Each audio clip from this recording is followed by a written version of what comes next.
Lakeland Public Television's Common Ground is brought to you by the Minnesota Arts and Cultural Heritage Fund. I love to use a lot of etched patterns and beautiful stones and simple design. I think what I'm going to start doing here today is make a bezel. And a bezel is the piece that it's going to wrap around the stone. And in this case it's going to be fine silver, like this, really bendable, and this is called annealed, which means it's been heat treated. So what I do is I'm making a home for this pretty stone, and yeah, this is the right millimeter height because it's just going to hit the edge of the stone, the top of the stone. So this metal is so soft I can just bend it around with my fingers, and that's why I like to get it annealed before I work with it. And then I'll scribe a little mark so I know where to cut it. And then I'll use my pliers to clip it. So this is one of the most basic stone settings, and it's really the one I prefer because I like all those beautiful stones. The name of my business is Seven Sister Design, and I named it after my sisters. I am the youngest of 7 sisters, so I got lucky. I have a lot of sisters. Solder this joint together with this little mini torch, and it's oxygen and acetylene. That makes a nice flame. I'm going to clean it off. I got a little dirty. I'm going to pick up a little solder here. These are all my little solder chips that I cut, and this one is a hard solder, which means it's the highest temperature. Oh, I almost forgot my flux. This is a nice flux, and you need to put that on your metal before you solder, otherwise your solder won't flow. I was going to school up here in Bemidji, and I just wasn't quite the right fit at that point. Transferred to Stout because they had a good graphic design program. And I somehow signed up for a jewelry class, and I knew that was it. I'd found it. Come over here to my shear, and I'll cut some metal. So I think basically what I have here is like a mini fabrication shop. I think you'd probably find a lot of the same tools, only in huge form at a sheet metal place because this is a metal shears. And I'm going to cut this metal right here to approximately what I want, but I'm not doing the design work yet. This is what people will recognize when they see my jewelry, is a lot of different etched patterns in the metal. I'm going to do a little bit of hammer texturing here. I'm going to attach these now to this cool bail that I made. I'm going to ball up this silver on the end.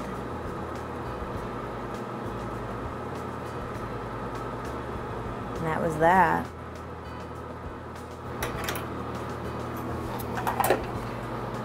And then I'm going to attach these two together.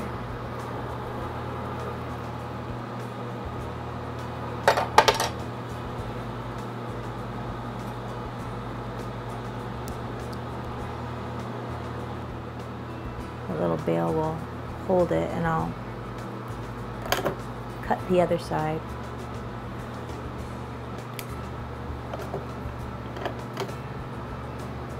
And then put it in my hand there and ball up this side, and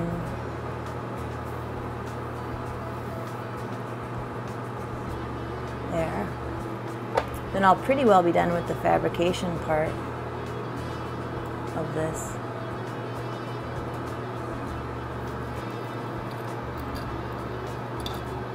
So there.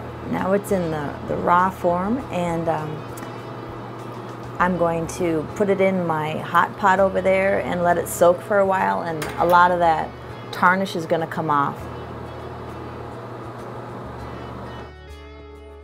Here it is after the ultrasonic cleaner, a little bit shinier.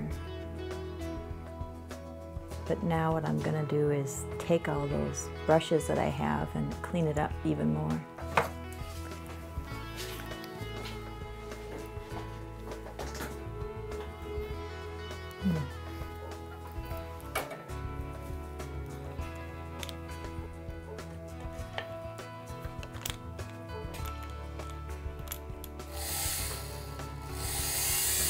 I'm taking out the point where I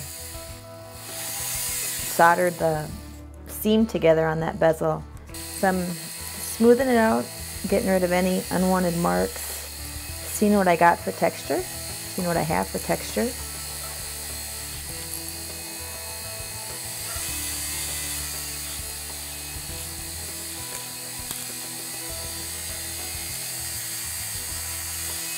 This is the dirty part of my job. The unromantic part of making my jewelry, this yucky chemical, but it gives it that really nice deep black that I like. Now that pattern will show up so nice.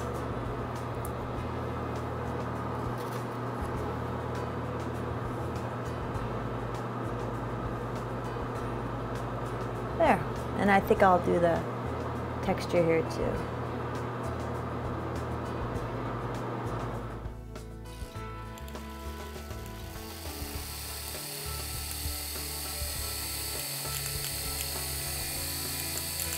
Let's see what that stone looks like in there now again, that all finished. Oh, it looks nice. So now it's a reversible piece. Someone can wear it that way or this way, depending on their mood.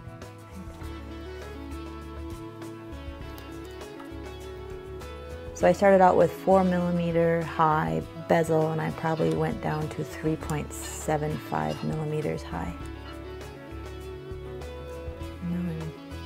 Oh, the stone is cut so nice, so it's so easy to set.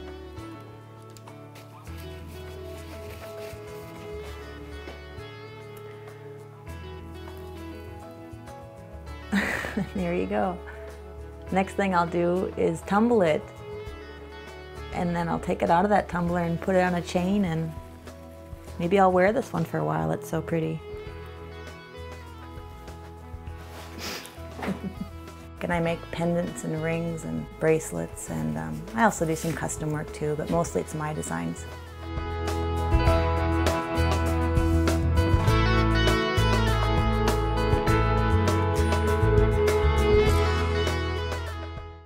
If you enjoyed this segment of Lakeland Public Television's Common Ground, consider making a contribution at lptv.org. If you have segment ideas pertaining to North Central Minnesota, contact us at legacy@lptv.org.